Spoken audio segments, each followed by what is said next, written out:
operates worldwide. From the Gulf of Mexico, sailing along the American East Coast via New York, we shall accompany a ship of the Hansa Line on her voyage. After crossing the equator, the course will take us around the Cape of Good Hope, passing Madagascar to the Iranian port of Khorramshahr. This route is an important commercial link.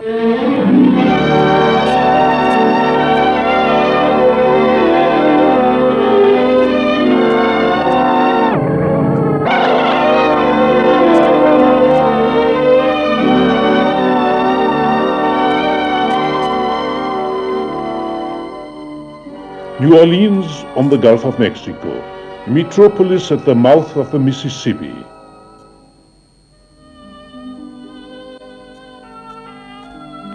Here, our ship, the MS Schönfels of the German steamship line Hansa, sails into the second largest port of the United States. A shipping port for the goods of more than 1,000 rivers. From here, millions of tons of products of the North American continent are transported into all the ports of the world. New Orleans, a city with a centuries-old history. Canal Street, one of the widest shopping streets in the world with stores that date back over 100 years. Being a modern industrial town, New Orleans is a center of many attractions, and they will become more so in time. Today is a place of contrasts.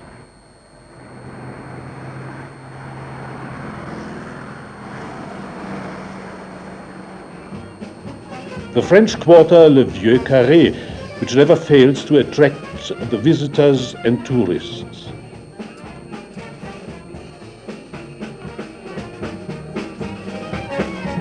In this romantic part of the city, interspersed with well-kept parks, there is ample opportunity for discussions and a wide field for artistic activities.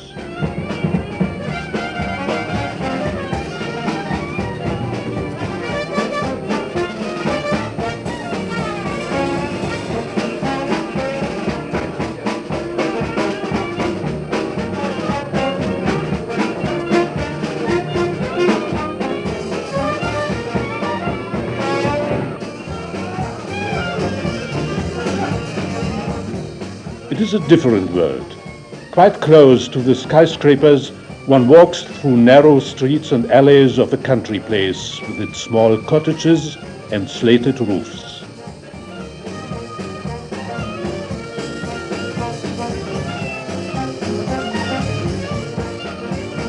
New Orleans is the cradle of jazz, America's unique contribution to the history of music. Jazz is feeling.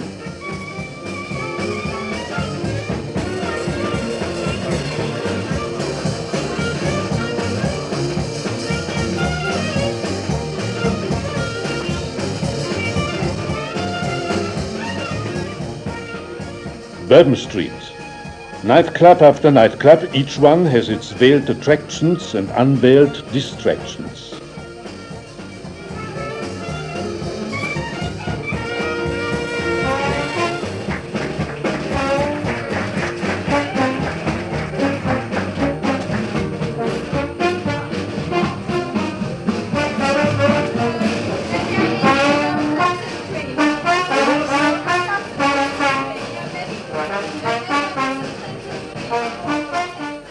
The enchanting inner courts, a reminder of New Orleans' Spanish and French period, which have lost none of their picturesque charm even today.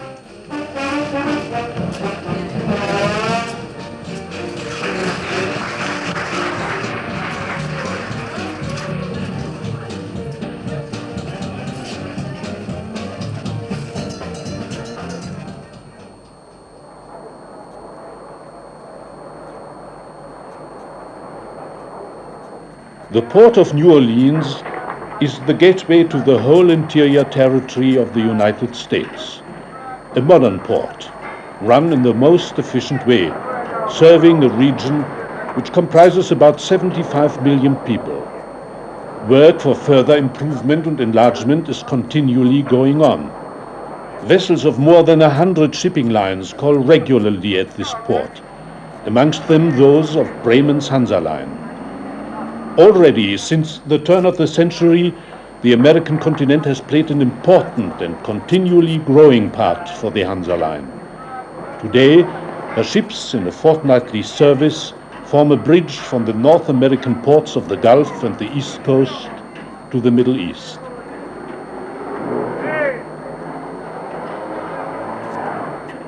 Here, the ship's gear loads separators to be shipped to the huge refinery of Abadan. As representatives for the Hansa Line, A.S. Binnings book the cargo and handle the ships.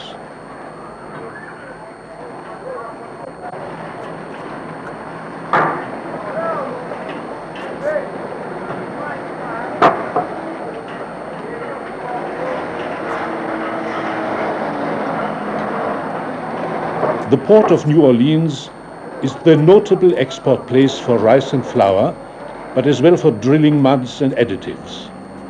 The bags are stored in warehouses on pallets and moved alongside the ship by forklift. In the hold of the ship, however, the bags are neatly stacked by hand.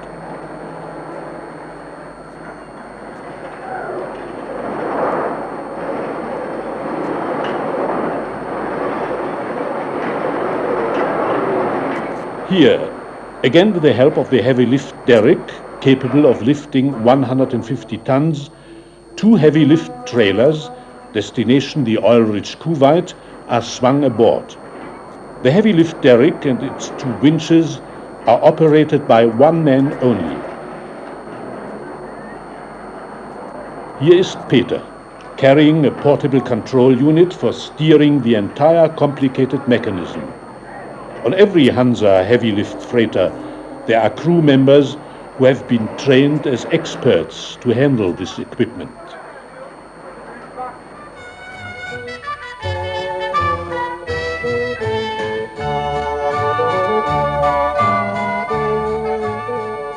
Hansa Line's ships on various services are regular and frequent guests in U.S. ports.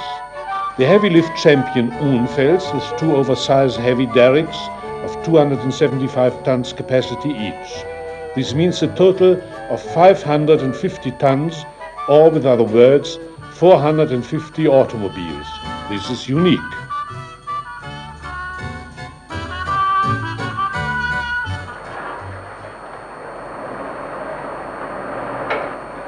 "50 miles inland, Houston, another major seaport on the Gulf of Mexico. Already before the war, a canal was built connecting the city with the Gulf.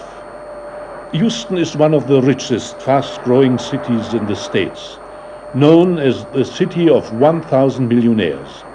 Oil, natural gas enable the industries to flourish. In addition to a great number of trucks shipped to the Middle East, there are various other materials required for the oil industry. Houston is the export place for the oil industry. The Middle East depends largely on the timely delivery of the equipment for the production of oil.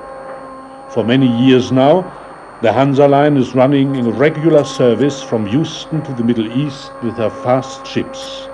They guarantee the prompt delivery of cargo at its place of destination.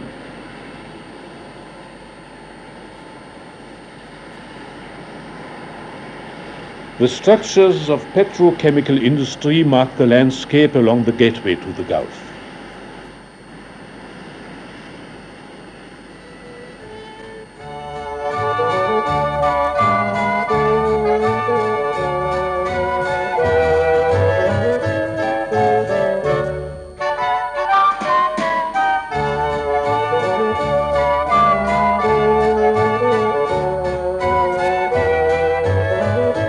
Calling at Charleston. For a long time, Charleston has been the most important town of the southern states. From here, the first American cotton was exported to England.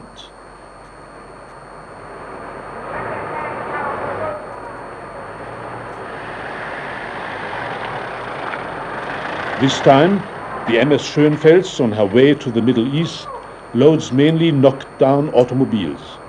They are marked for Khorramshahr, the large southern port of Iran. Very carefully and expertly, the crates are stowed in the ship's hold. Southern Shipping Company is representing Hansa Line in Charleston.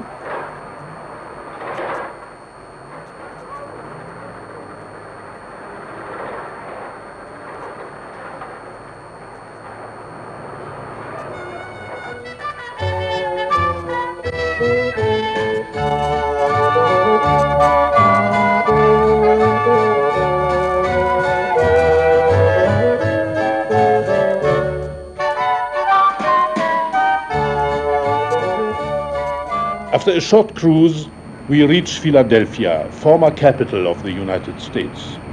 The port is one of the biggest of the North American continent. A variety of goods is loaded here. Ship and cargo is being handled by John C. Rogers and Company. The proper stowage requires special skill of the longshoreman.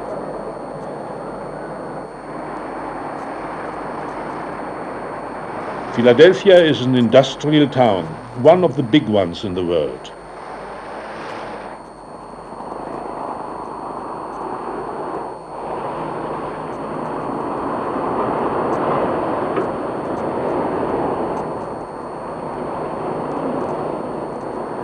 The name of Philadelphia is closely linked with the creation of the United States of America. In this building, the final form of the Declaration of Independence was voted by the Continental Congress.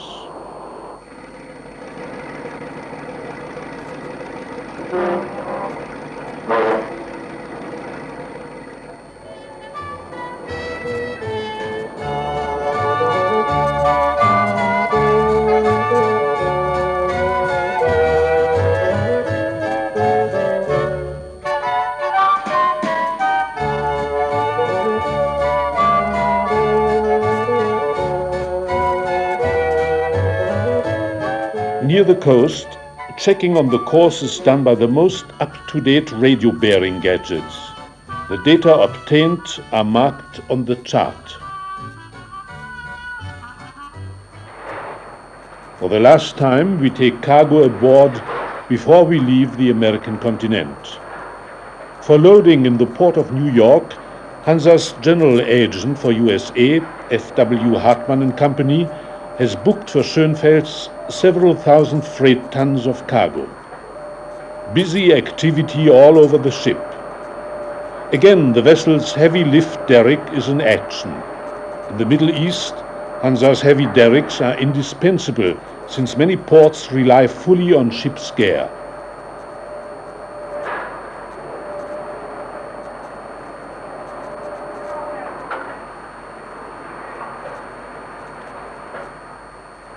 Every kind of consumer goods produced by American industry are being shipped here. Hansa crews and ships are most efficient in handling these goods. All vessels are fitted with king-size holds and large decks, especially designed for unwieldy and bulky cargo. The ship's gear involves also 2 traveling cranes which can take the goods from the land as well as from the water side.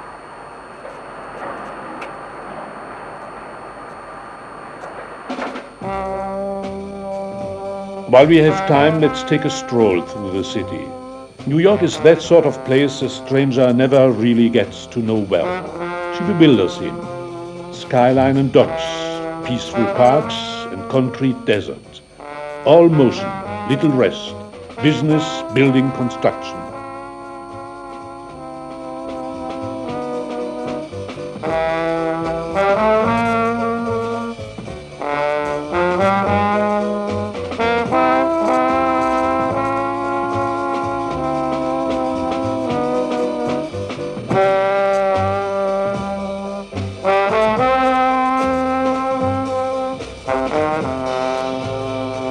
Here life is a struggle. Daily people throw themselves into this stony canyon. Strenuous work and lively pleasure live side by side.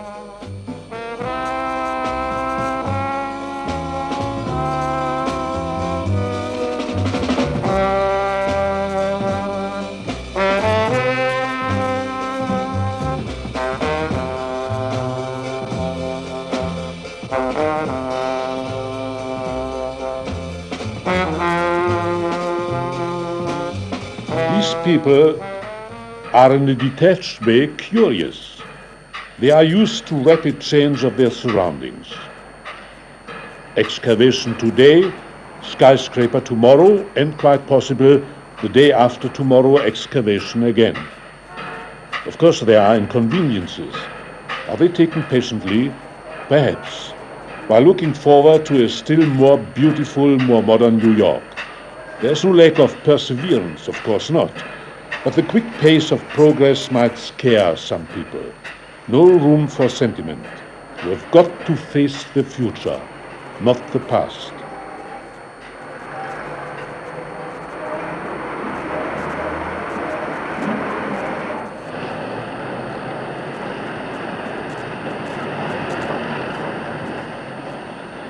New York is about to have in the near future new landmarks. The scheme will be realized on an enormous scale. Skyscrapers about 1,250 feet high. These office buildings will comprise the World Trading Center.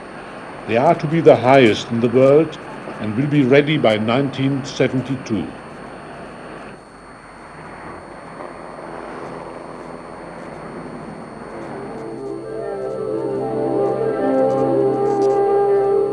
We leave the United States behind us and go on our great voyage. The Orient is waiting for us, its modern side and the treasures of its eventful past. At sea, the ship's position has to be controlled every day.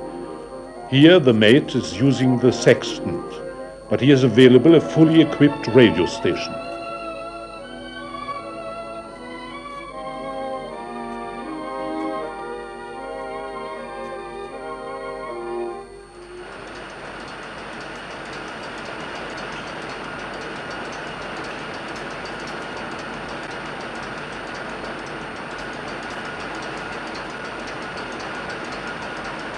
Our ship, the MS Schönfels, built in 1966, is in every respect a very modern vessel.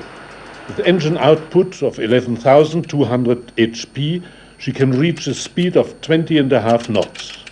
Next to the main engine lies the soundproof control board, the nerve center of the whole technical system on board. Here reign the chief Ing Hermann Bunke and the second engineer Reinhard Schön. The controlling and directing of the entire engine unit is done here automatically by electronics. By simply pushing a button, one can check up at any time on more than 100 measured data. The whole plant is geared to achieve the maximum of engine control.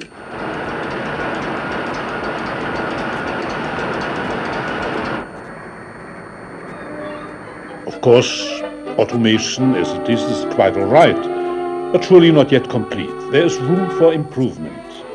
Our restless camera team succeeded in an ingenious improvement of some kind. The ship's cook does not think highly of it. He calls it barbaric. But judge for yourself. We present a tasty egg dish.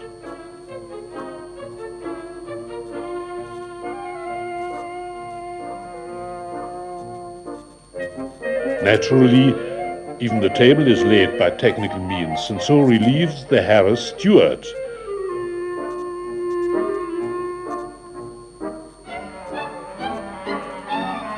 Nevertheless, the best part of the meal must be prepared by hand, and renders at least the feeling of individual cooking. Bon appetit! There's one more gourmet on board, but for the moment he has no time for delicious food. He's in radio contact with his home country. Hans Brandt, radio officer, is a very important person on board. With all his sets and apparatus, he's the connecting link between the ship at the high seas and the world. Voyages on big and modern freighters have a fascination all of their own and can make holidays at sea an unforgettable experience.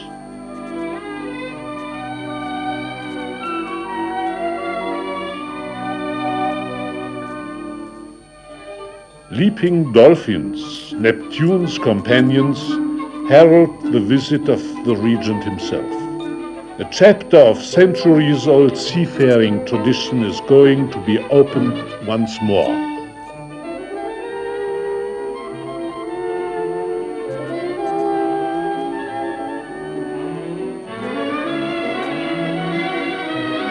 Neptune, accompanied by Thetis and his attendants, steps graciously on board the MS Schönfels and is friendly welcomed by our captain, Alfred Magner. He now takes over the command. No man who has not yet been baptized is allowed to sail the waters of the southern hemisphere.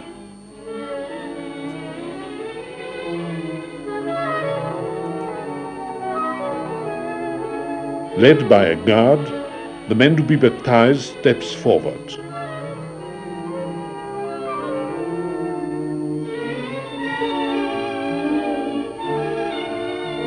After paying his respect to His Highness, he is brought before the priest. He takes his blessing, and the priest teaches him the meaning of this ceremony.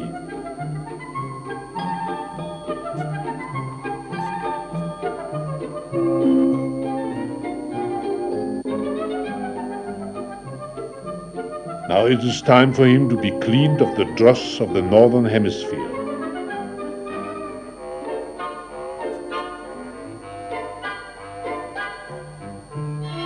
The doctor starts to purify him with pills made of salt and Tabasco. But by generous offerings of beer, the victim may be dispensed and the procedure considerably shortened.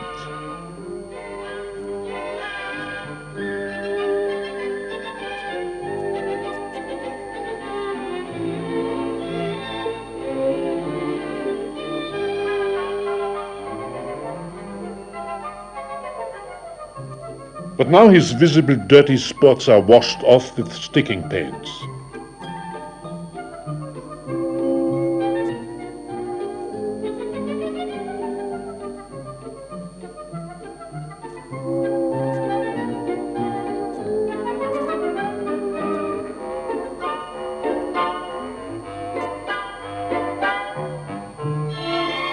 The last hair of the beard is elegantly shaved off. The royal guests observe the ceremony with gracious benevolence.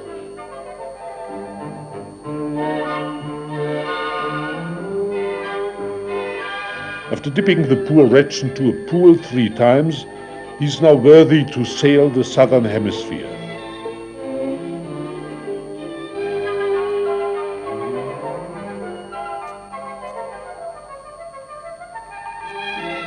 Deeply satisfied with the new spotless sailor, His Highness leaves the ship.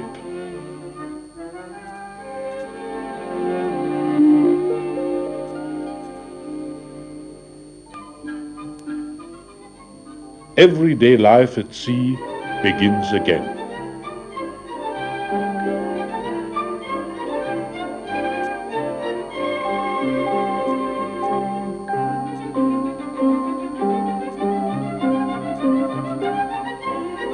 Being a passenger aboard a modern freighter of the Hansa line, you can consider yourself to be on a luxury yacht, complete with attentive service.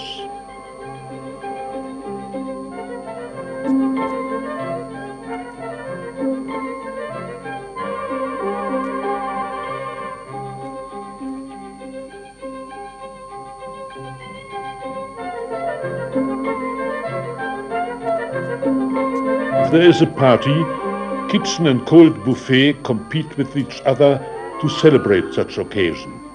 Whether our super automation has given a helping hand here, we were unable to find out.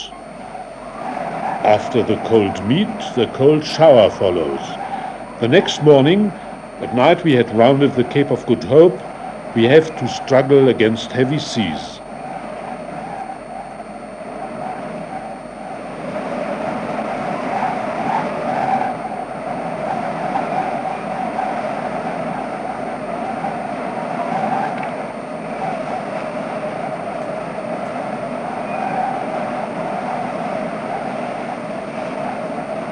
An albatross joins the ship, a sure sign that the weather is going to be better.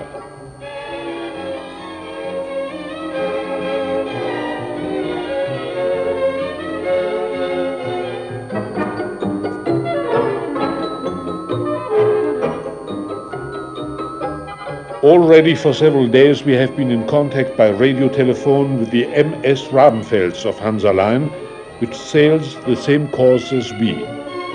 In spite of being 10 years older and not quite as fast as the Schönfelds, she nevertheless makes every effort to run away. She obviously does not like to be outrun by us.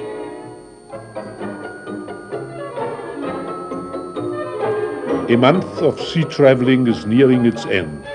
We are shortly to reach our destination. The ships of the Hansa Line call at many ports of the Gulf like Dubai, Doha, Daman, Kuwait, and Basra.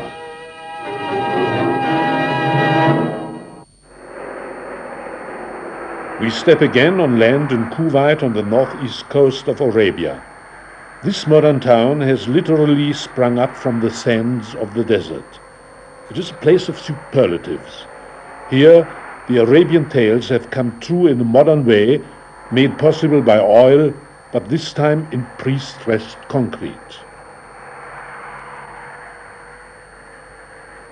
Thousands of dollars are generously spent on nursing flowers.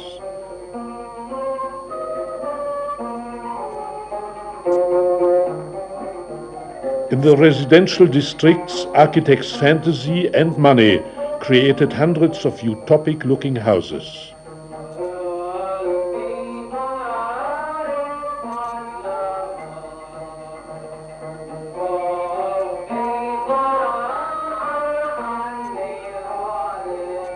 But in spite of this modern aspect of the town, one is invariably attracted by the Kuwait of the bazaars and of the tradespeople. Here, our traditional idea of the Orient comes unfailingly alive. The colorful atmosphere of the marketplace, the hustle and bustle of the people reminds us of the old Oriental tales. Haggling and bargaining. Here it is an essential part of life as it was in times gone by.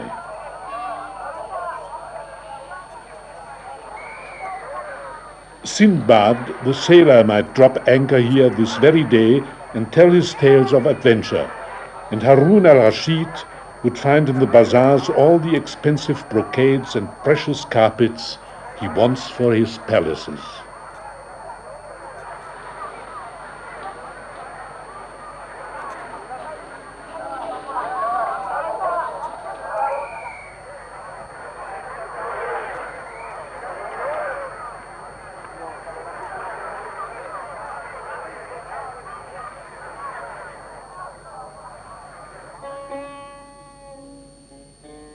With decreasing speed, the ship glides slowly upstream on the Shatt el Arab. We pass Abadan with one of the biggest oil refineries in the world.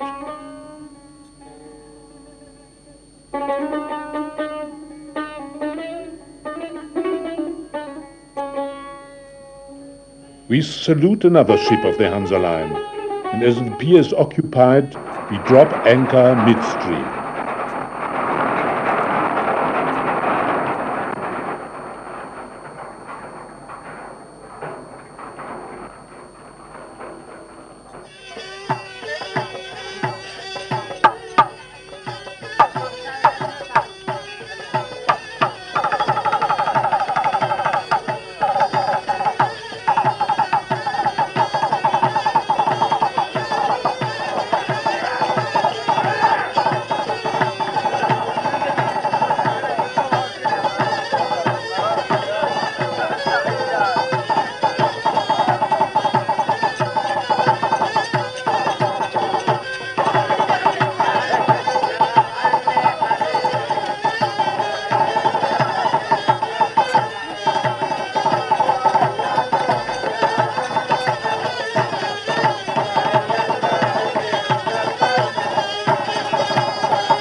Persia has many faces. There's an advancing agriculture and a developing economy, but there's still the old traditional way of living and the vanished splendor of formerly rich estates. Large plantations of dates line the riverbank. The export of dates forms an important part of Persia's trade.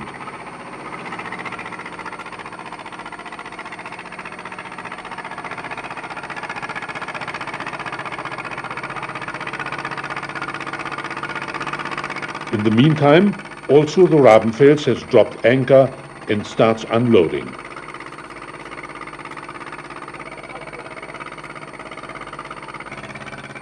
"26 dynasties reigned over Persia in her 2,500 years of history.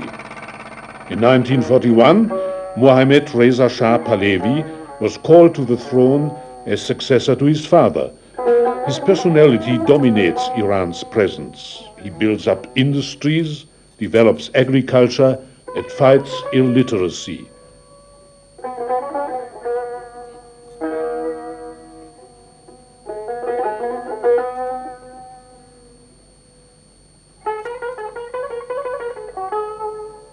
Back in the early 1920s, Hansa Line started regular shipping service with the Middle East. Here, large quantities of iron and steel are being sorted out and transshipped.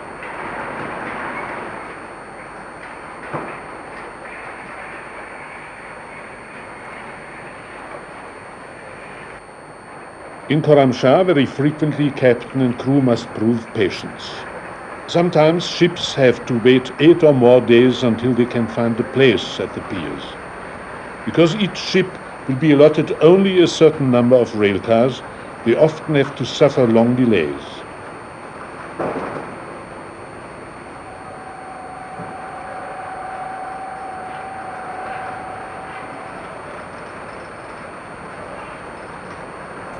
The captain closely watches the handling of the goods, even in the murderous heat of 120 degrees of Fahrenheit.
Full of contrasts, the scenery while we pass through the southern part of Iran. Here we see huge brickworks which look like old fortresses.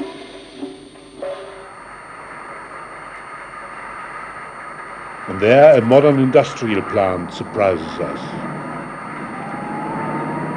Near Ahvaz, a huge steel rolling mill has been built with the help of Denmark. The mill is situated in the region of Kuchistan, a district that receives the special attention of the government in its development. 2.5 million people live here. The majority of them are peasants. There are oil fields and refineries, and, what is most important, there is water. Here too is a connection to the railway line of Khorramshahr-Teheran.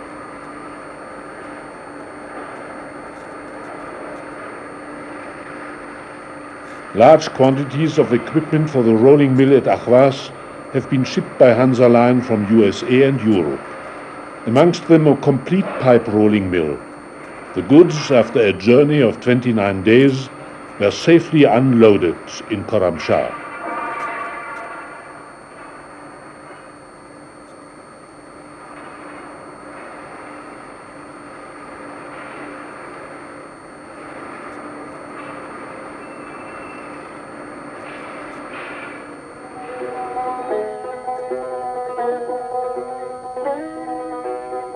The contrasts in this country are extremely harsh.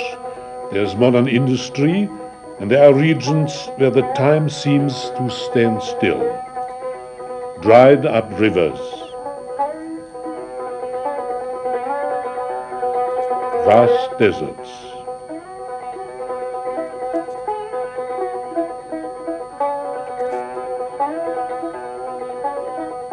On our journey we reach Shushtar, one of the oldest towns on earth. 2,500 years of history have left their traces. In 260 AD, large canals were constructed. They made the town prosper. The canals are still there, but the town has almost gone. There is sufficient water. One can admire the magnificent spectacle of innumerable cascades turning wheat mills which are built into the rocks. Boys who jump into the cool waters remind one of the rock divers of Acapulco. Who wouldn't like to follow them in this heat?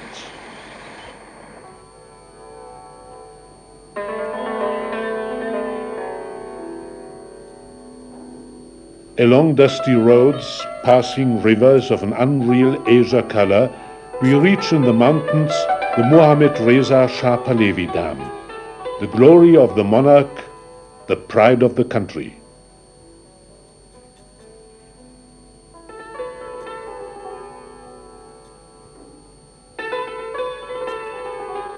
The dam has a height of 609 feet. The reservoir holds more than 3 million cubic meters of water. It is about 40 miles long. Its capacity, 520,000 kilowatts.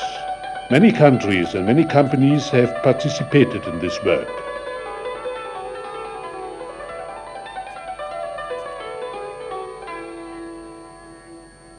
Apart from generating electricity, the dam will assist in further improvement in agricultural cultivation of a vast territory.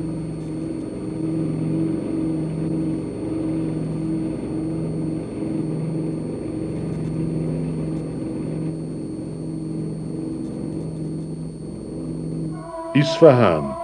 Here you will find in full measure everything the word Persia conjures up: mosques, oriental palaces, bazaars, carpet weavers. Today, 250,000 inhabitants live in this former capital of Persia. The climate, at an altitude of about 4,300 feet, is quite agreeable.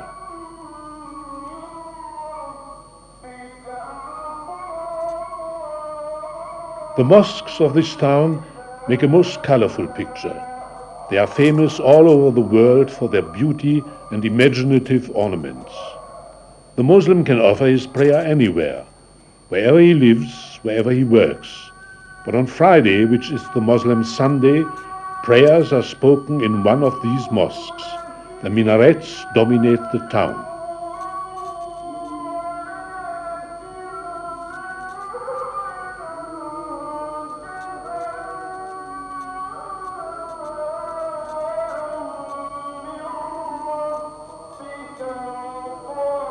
The lovely gardens and the rich vegetation have been made possible by the enterprise of Shah Abbas.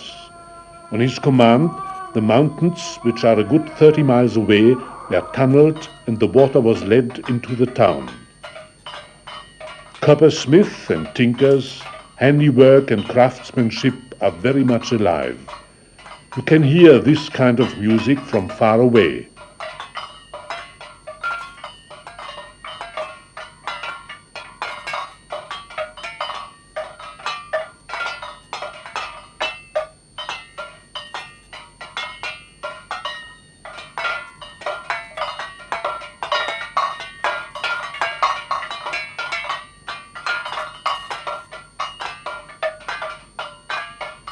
Isfahan is famous for her silver works.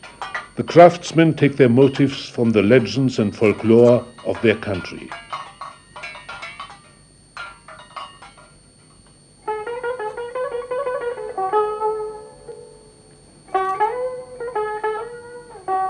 There are some people who have no confidence in the hotels of the Orient, but Isfahan is offering hotels of top category. It is like a tale told from the Arabian Nights. Here, life is really worth living.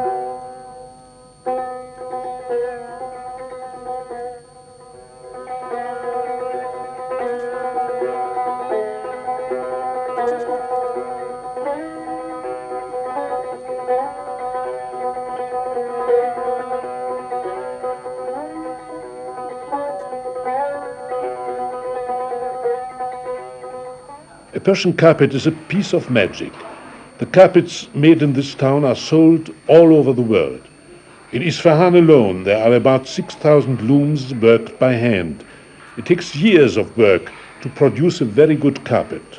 Often, you can see children working on them. Patiently, they knot pattern after pattern with their skillful little fingers. They really deserve our admiration.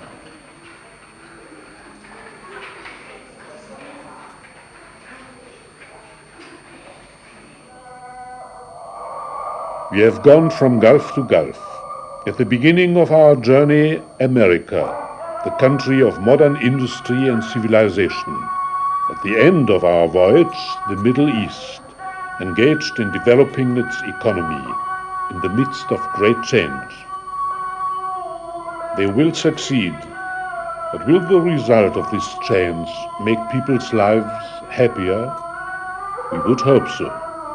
The bridge across the oceans, linking the United States with the Middle East, shall help to achieve this goal.